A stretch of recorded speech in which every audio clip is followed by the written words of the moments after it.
எல்லோருக்கும் வணக்கம். நான் உங்கள் டாக்டர் பிள்ளை. இன்றைக்கி ஒரு சூப்பரான விஷயம் உங்கள்கிட்ட சொல்ல வந்திருக்குங்க. என்னன்னு பார்த்தீங்கன்னா, ஒரு சாப்பிட வேண்டிய 10 உணவுகள் எதுக்குன்னு பார்த்தீங்கன்னா, நம்மளுடைய உடல் சூடுன்னு சொல்லக்கூடிய பாடி ஹீட் இருக்கு இல்லையா, அதை குறைக்கிறதுக்கு. ஏன்னா பாடி ஹீட்டுன்னு சொல்லிட்டு நம்ம லேசாக எடுத்துக்க முடியாதுங்க. இன்றைக்கி அது ஒரு பெரிய பிரச்சனையாக வளர்ந்து நிற்குது.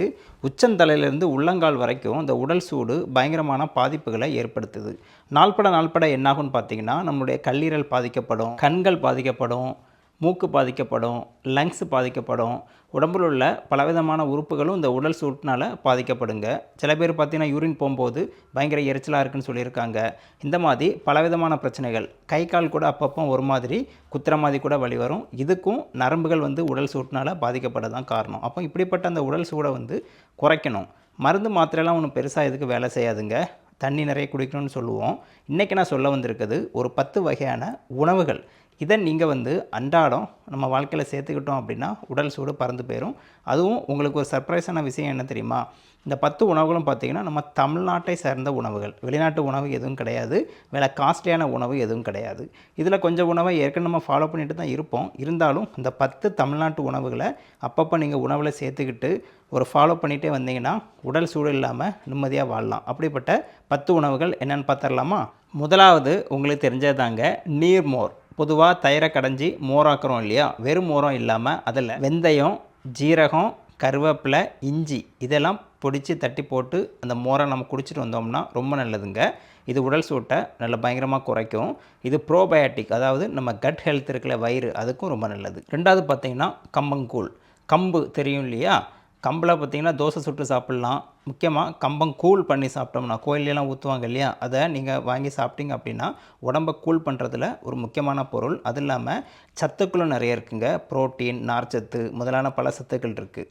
இந்த கூழ் கூட பார்த்திங்கன்னா மோர் ஊற்றியோ தயிர் ஊற்றியோ கூட அந்த சின்ன வெங்காயம் அதை வச்சு சாப்பிட்டா சூப்பர் டேஸ்ட்டாக இருக்குங்க. உடம்புக்கு நல்ல சக்தியை தரும்.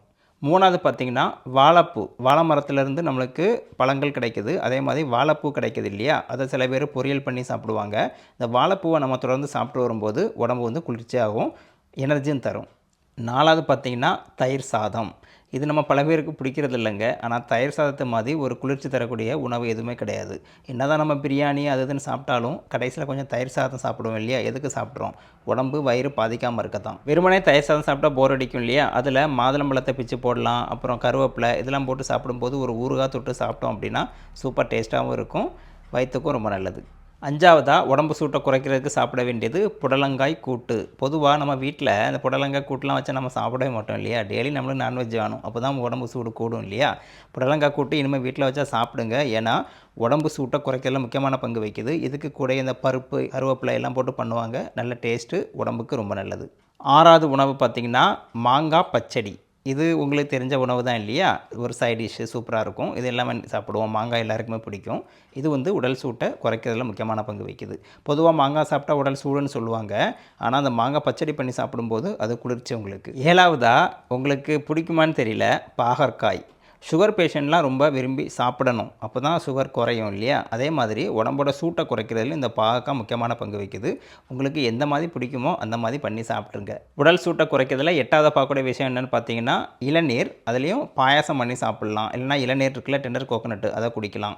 இது உடல் சூட்டை குறைக்கிறதுல சூப்பரான ஒரு பொருள். சில பேர் இந்த இளநீர் வாங்கிட்டு கிடக்கூடாதுன்னு சொல்லிட்டு ஃப்ரிட்ஜில் வச்சு குடிப்பாங்க. அது பண்ணக்கூடாதுங்க. இளநீர் இயற்கையான பொருள். அதை வாங்கின மாத்திரத்திலே அன்னைக்கே நம்ம இயற்கையை குடிச்சிடணும்.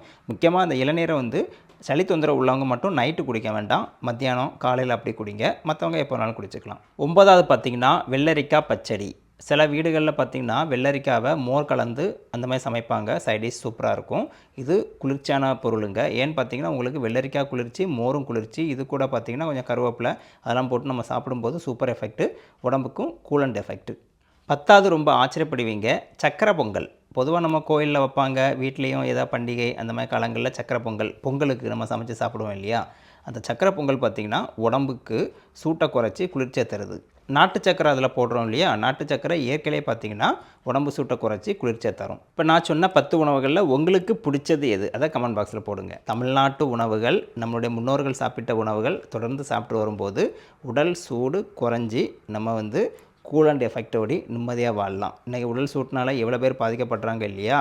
அதனால் உடல் சூடு இல்லாமல் வாழணும்னா நான் சொன்னதை ஃபாலோ பண்ணுங்கள். இது போக தண்ணி நிறைய குடிங்க. வாரத்துக்கு ஒரு நாள் எண்ணெய் தேய்ச்சி குளிக்கிறது, இந்த பழக்கத்தையும் நம்ம கண்டினியூ பண்ணலாம். முக்கியமான விஷயம் தானே. உங்களோட ஃப்ரெண்ட்ஸு, ஃபேமிலி மெம்பர்ஸ் எல்லாருக்கும் ஷேர் பண்ணுங்கள். மீண்டும் அடுத்த வீடியோவில் சந்திக்கலாமா? நன்றி, வணக்கம்.